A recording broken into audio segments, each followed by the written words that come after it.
Boa noite, queridos amigos, queridos irmãos que estão aqui acompanhando a exposição doutrinária online do dia 10 de novembro de 2023. É muito feliz, é com muita felicidade e com muita alegria que vamos realizar, então, as reflexões desta noite. E o tema da exposição doutrinária desta noite é o exercício do bem. E as referências que comporam esta exposição se encontra no Livro da Esperança, capítulo 37, Psicografia de Francisco Cândido Xavier, pelo Espírito Emmanuel, e o Livro dos Espíritos, mais especificamente o item 642. Então, para começarmos a nossa exposição doutrinária desta noite, vamos refletir o item 642 de O Livro dos Espíritos, onde Kardec questiona a seguinte pergunta para os espíritos amigos. Para agradar a Deus e assegurar a sua posição futura, bastará que o homem não pratique o mal? A espiritualidade amiga responde: não. Cumpre-lhe fazer o bem no limite de suas forças, porquanto responderá por todo o mal que haja resultado de não haver praticado o bem. Antes de comentarmos esta questão, também, a exposição doutrinária desta noite ela terá como objetivo responder duas perguntas. E deixamos duas perguntas também aqui para os irmãos refletirem ao longo de toda essa noite, ao longo de toda a sua semana. A primeira pergunta é: será que fizemos todo o bem possível todos os dias? E a segunda pergunta é: será que muitas vezes não deixo de praticar o bem por comodismo? Podemos entender esse comodismo como sendo, muitas vezes, falta de tempo, os nossos vícios imperando e nos dominando. Muitas vezes, questões relativas a excesso de trabalho, cansaço, falta de paciência. Mas antes de a gente traçar possíveis respostas para essa segunda pergunta, para ambas as perguntas, a gente faz o seguinte questionamento: o que é o bem? O que é o exercício do bem? O que é preciso será para a gente fazer o bem? Ou melhor, o que é o bem propriamente dito? Porque para a gente poder ter o exercício do bem no nosso dia a dia, no nosso cotidiano, a gente precisa entender, é necessário, imprescindível a gente entender o que é o bem. Para a gente poder justamente começar a praticá-lo e ter como hábito. Porque o mais importante do que conceituar o bem e entendê-lo, depois de ter assentado essas bases firmes, é necessário que a gente tenha como hábito o bem. Que muitas vezes, para a gente desenvolver um hábito, há especialistas que dizem que é necessário 22 dias. Entre 22 dias e 63 dias é necessário para desenvolvermos um hábito. E para a gente esboçar isso, para entender o que é o bem, eu tenho uma pequena historinha para contar, que é uma adaptação do conto Três Perguntas, que se encontra, que é um conto do escritor russo Tolstói. É um conto que é muito interessante. Ele é facilmente encontrado na internet e ele traça algumas reflexões sobre o que é o bem. Eu vou fazer uma pequena adaptação dele para a gente entender, e ele se encaixa muito bem naquelas duas perguntas iniciais, né? Será que fizemos todo o bem possível todos os dias? E será que muitas vezes não deixo de praticar o bem por comodismo? E também ele é muito interessante porque a gente pode conceituar o bem, entender o bem a partir destas três perguntas, que é o conto. Mas tem três perguntas também dentro do conto. Certa vez havia um rei muito importante e ele queria responder as seguintes perguntas: qual era o momento certo para cada ação? A segunda pergunta: quem eram as pessoas mais necessárias de que um rei devia se ter em torno? E a terceira pergunta era, qual era a coisa mais importante a se fazer? Então esse importante rei se lançou para tentar buscar as respostas dessas três perguntas. Então ele fez essas três perguntas para sábios e eruditos da sua sociedade. Então, ele perguntou essas três perguntas e os sábios e eruditos responderam que o momento certo para cada ação de um rei era observar o passado e pensar no futuro, para poder agir no agora. Estudar o passado, entender, talvez, e prever o futuro, mas agindo sempre no presente.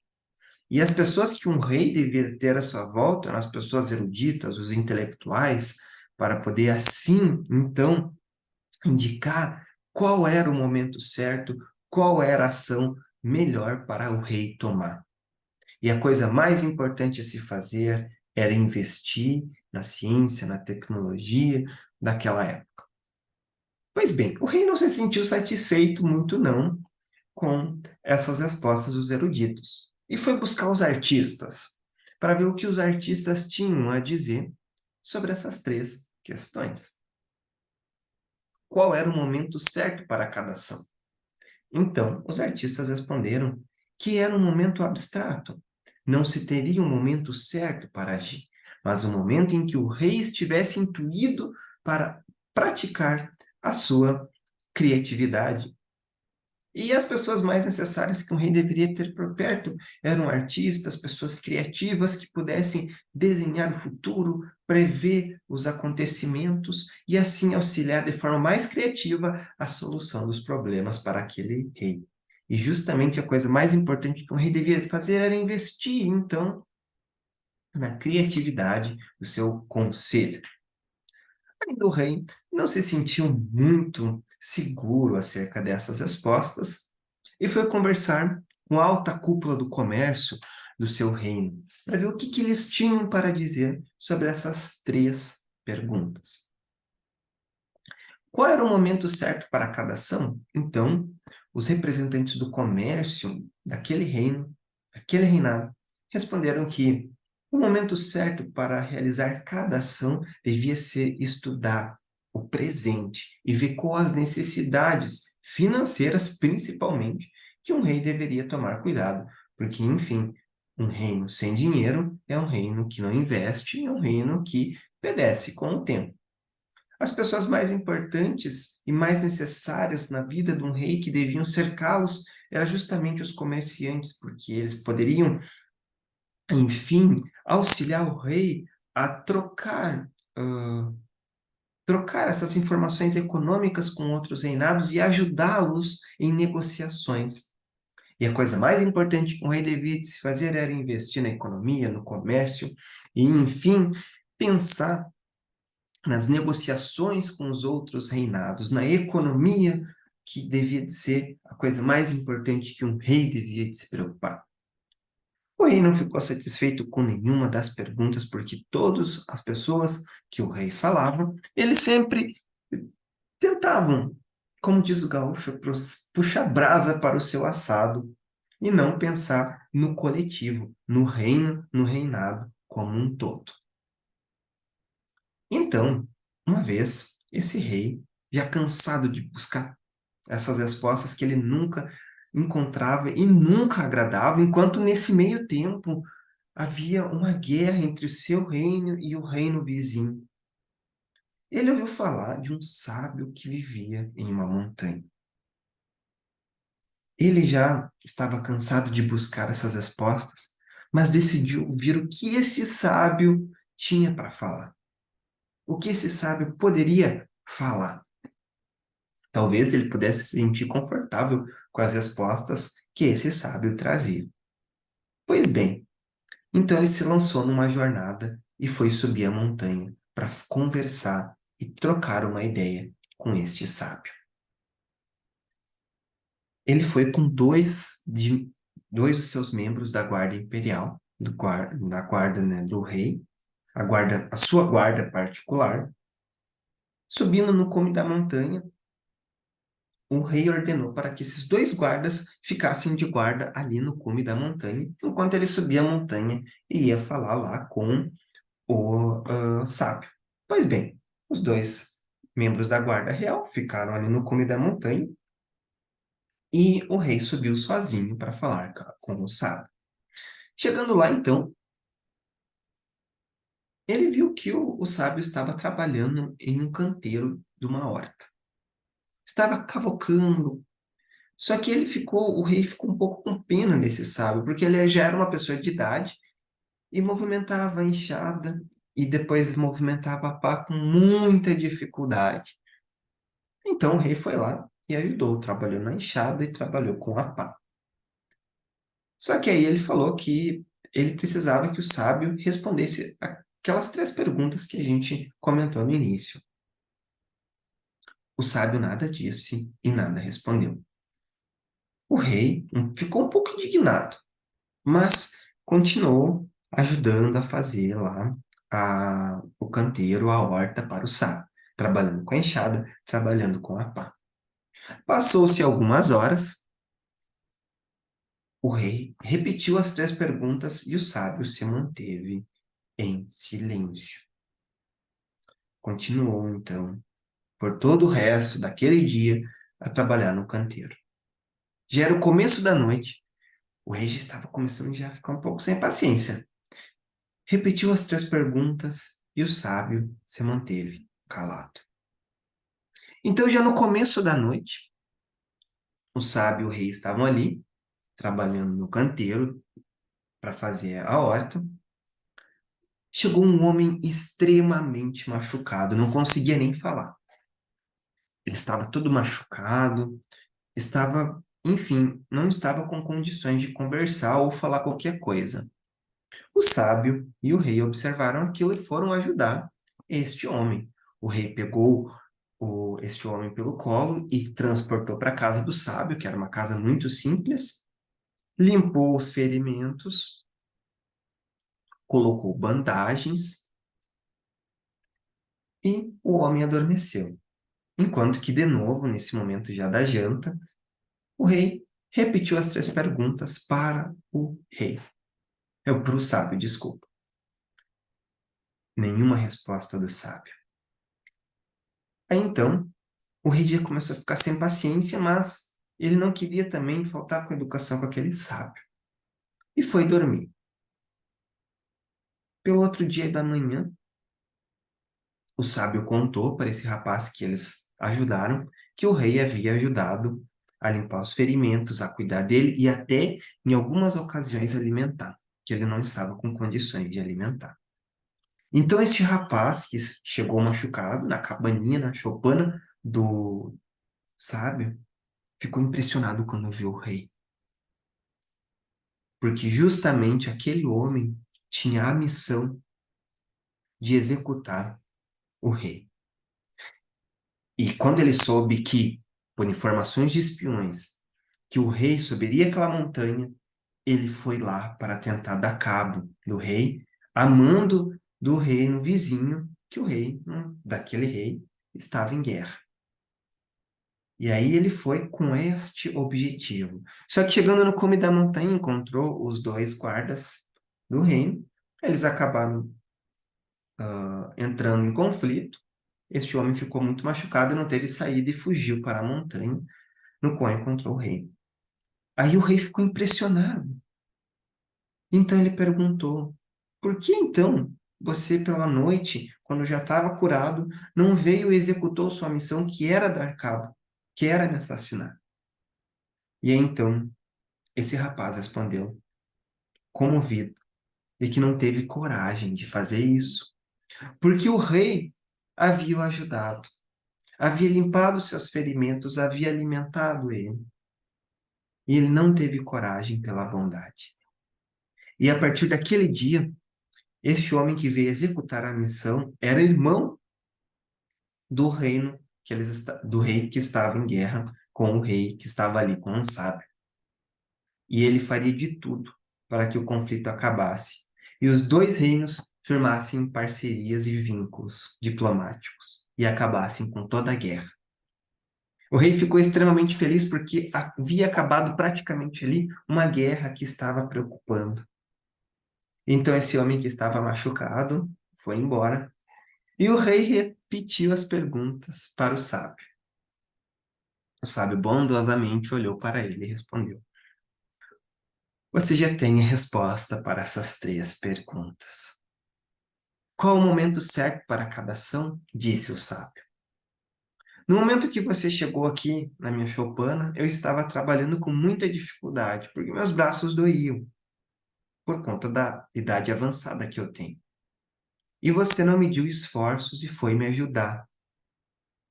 Quando, da mesma forma, chegou o rapaz machucado, você foi lá e o ajudou.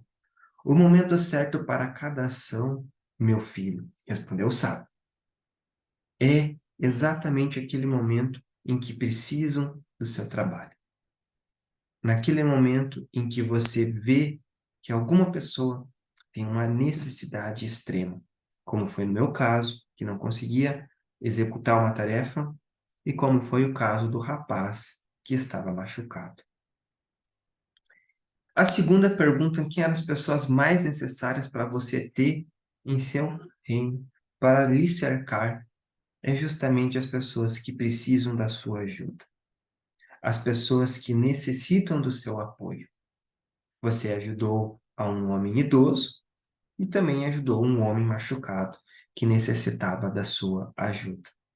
E a coisa mais importante que você deve fazer é exercitar o bem em todas as suas atitudes. Seja você como o rei, seja os seus conselheiros como sendo conselheiros e seja os seus súditos como sendo seus súditos. Você deve sempre fazer o bem. Mas aí o rei ficou indignado com essa questão. E então, o que é fazer o bem? Fazer o bem, respondeu o sábio, é justamente ajudar todos aqueles que estão necessitados, sem perguntar ou sem ter interesses. Como você, antes de fazer as suas perguntas, você buscou me ajudar. E antes de perguntar o nome do rapaz e o que ele queria, você ajudou a limpar suas feridas. Fazer o necessário para que se tenha concórdia em sociedade. Eis o que é fazer o bem. O rei ficou satisfeito com essas respostas e saiu da casa do sábio para o seu reinado, para assim então exercitar o bem.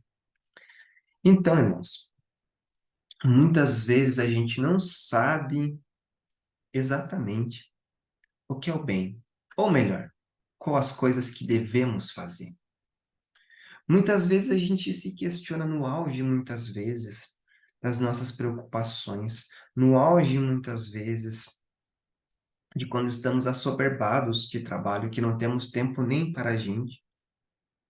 A gente acha que fazer o bem necessariamente está restrito às pessoas que são necessitadas, mas, na verdade, o bem é necessário para todas as pessoas na sociedade. Seja no trabalho, seja na escola, seja transitando pelas ruas, seja no comércio, quando a gente vai comprar alguma coisa, todos os dias é dia de exercitar o bem.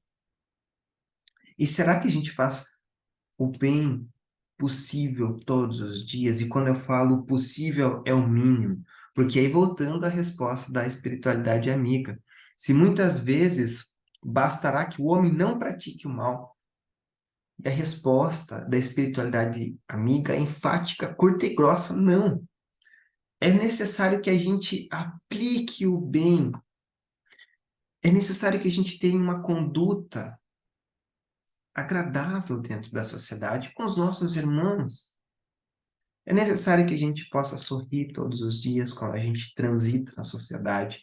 É necessário que a gente entenda os outros irmãos. É necessário que a gente acolha sem fazer qualquer pergunta, como foi o caso do rei que limpou as feridas do inimigo, que ele mesmo não sabia que era inimigo. Ficou sabendo depois e mesmo assim se reconciliou.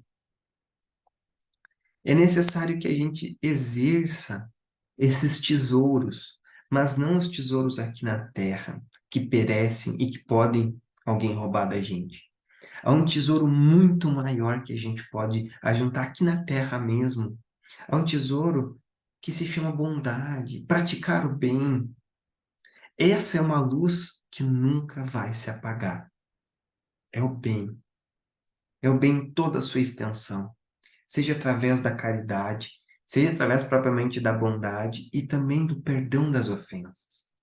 Porque perdoando as ofensas, a gente está, com certeza, praticando o bem. E como falamos no início dessa exposição doutrinária, é muito necessário que a gente tenha o bem como um hábito. E demora 22 dias a 63 dias para que um hábito se torne propriamente dito um hábito. Então é importante que a gente possa ouvir o nosso coração. Quando a gente não sabe o bem que a gente pode fazer, que seja possível todos os dias, que a gente possa ouvir o que diz internamente. Ouvir aquela vozinha da intuição, o que ela nos diz que é para a gente fazer. E a segunda pergunta é: será que muitas vezes não deixo de praticar o bem? Por comodismo? Muitas vezes, irmãos, deixamos sim de praticar o bem. Seja por comodismo, seja por falta de tempo, muitas vezes falta de paciência, às vezes a gente responde às pessoas de forma bruta, de forma agressiva, por estarmos sobrecarregados e cansados. Mas será que essa é uma atitude de um cristão espírita? A doutrina espírita não é conciliável com qualquer forma de ódio. Qualquer forma de ódio e de violência, elas não combinam com a doutrina espírita. E responder de forma grosseira uma pessoa é um tipo de violência. E isso, na prática, não faz parte do escopo da doutrina espírita. Então é importante que a gente se mantenha atento para essas questões. Estar sempre ligado para todo o bem que a gente pode fazer, todo o bem possível, todo o bem necessário, aonde quer que a gente se encontre. E nunca nos esqueçamos, irmãos, de que existe uma luz que não se apaga, e essa luz é o bem. Somente a bondade, a caridade, o perdão das ofensas, vai fazer com que a gente renove o nosso caminho, vai fazer com que a gente renove o nosso trilhar aqui na Terra. Pois, como disse Jesus, sede bons e caridosos, essa é a chave dos céus, chave que tendes em vossas mãos. Toda a eterna felicidade se contém nesse preceito. Amai-vos uns aos outros. É super importante que tenhamos essa última parte em nossos corações. Amai-vos uns aos outros.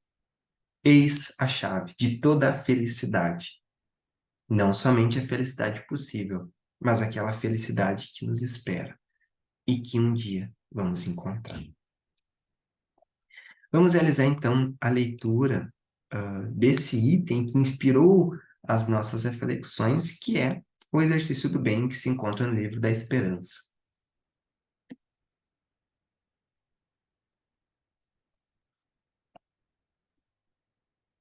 Mas ajuntai tesouros no céu, onde nem a traça, nem a ferrugem consomem, e onde os ladrões não minam nem roubam. Disse Jesus em Evangelho de Mateus, capítulo 6, verso 20. Sede bons e caridosos, é essa a chave dos céus, chave que tendes em vossas mãos. Toda a eterna felicidade se contém nesse preceito. Amai-vos uns aos outros. Mateus, capítulo 13, verso 12. Comumente inventamos toda espécie de preceito para recusar os deveres que nos constrangem ao exercício do bem. amolentados no reconforto e instalados egoisticamente em vantagens pessoais, no imediatismo do mundo, não ignoramos que é preciso agir e servir na solidariedade humana. Todavia, derramamos desculpas a rodo, escondendo teimosia e mascarando deserção. Confessamos-nos incompetentes, alegamos cansaço, afirmamos-nos sem tempo, declaramos-nos enfermos, destacamos a necessidade de vigilância na contenção do vício, reclamamos cooperação. Aqui e ali, empregamos expressões clonificadas que nos justifiquem a fuga, como sejam muito difícil, impossível, ou melhor esperar. Vamos ver. E ponderamos vagamente quanto aos arrependimentos que nos amarguram o coração e complicam a vida. A face dos sentimentos, ideias, palavras e atos infelizes aqui, em outras ocasiões, nos precipitamos de maneira impensada. Na maioria das vezes, para o bem, exigimos o atendimento a preceitos e cálculos, enquanto que, para o mal, apenas de raro em raro imaginamos consequências.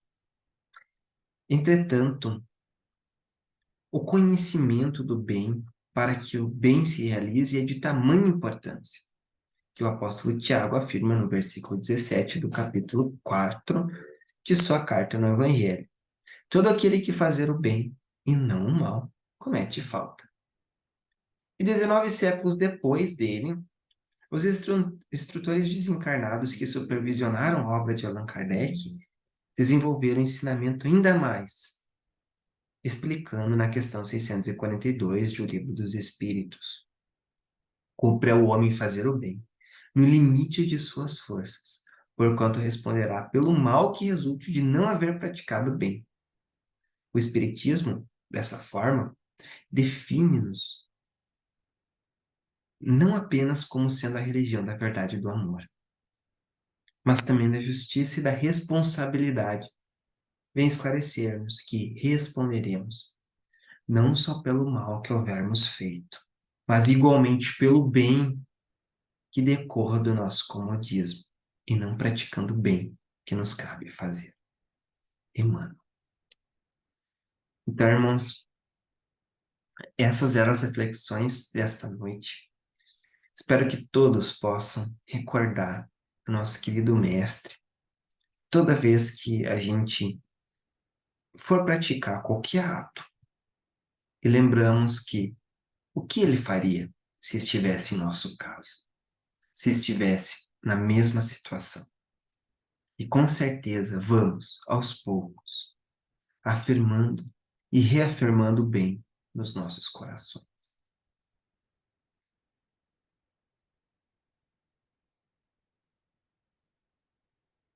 Então, para finalizarmos a exposição desta noite, vamos realizar uma pequena prece.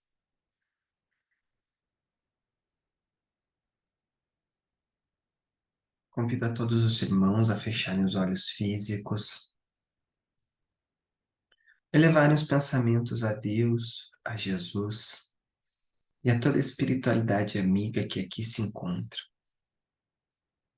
Nesse momento de paz, nesse momento de amor e fraternidade, que possamos sempre entender o bem e realizar principalmente todo o bem que a gente pode fazer. Realizar de todo o nosso coração, de todas as nossas forças, para melhorar a vida que nos cerca, melhorar a nossa existência e, consequentemente, melhorar a vida na sociedade no qual nos inserimos. Que possamos estar convictos de que o mal só poderá ser vencido com todas as nossas forças no bem. Deixar de praticar o mal não é praticar o bem, mas praticar o bem é exercer de todas as nossas forças a caridade, a bondade e o perdão das ofensas. que tenhamos força para executar essas tarefas do nosso cotidiano. Obrigado a todos os irmãos, que assim seja. Com muita felicidade, encerramos então a exposição desta noite. Que todos possam ter um ótimo final de semana e uma ótima próxima semana. Com muita paz e muito bem. Um abraço a todos os irmãos.